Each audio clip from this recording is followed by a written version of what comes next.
මම හරි ලස්සන ආදරණීය විදියට ලියපු මෙසේජ් එකක් හම්බුණා මට. සිහිල් සිල්රදි ඇඟට තද කර බඹලොවෙන් හීන මැව්වා. දෑත කරකට ඇඟිලි තුඩුයට කඳුළු හිරිකට ගොඩක් තිබුණා. මාල හත්පොට කරේ බැඳගෙන නුඹට රහසෙම හිතින් බැන්දා. දවාගෙන ලය තිසර පටයට මාල හත්පොට ඉබේ ලියුණා.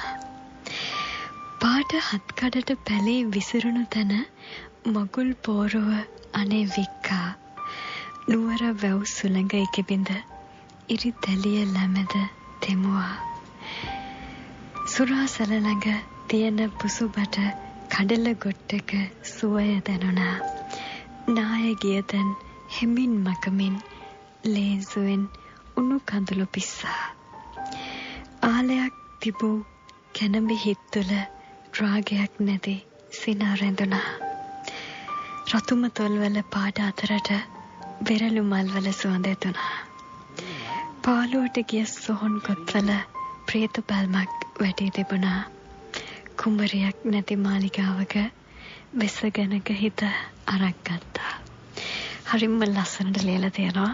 සිටි ට්‍රැෆික් එකේ ඉන්න වර්ණකුල සූර්ය තමයි මේ විදිහට ලියලා තියෙන්නේ. බොහොම ස්තුතියි.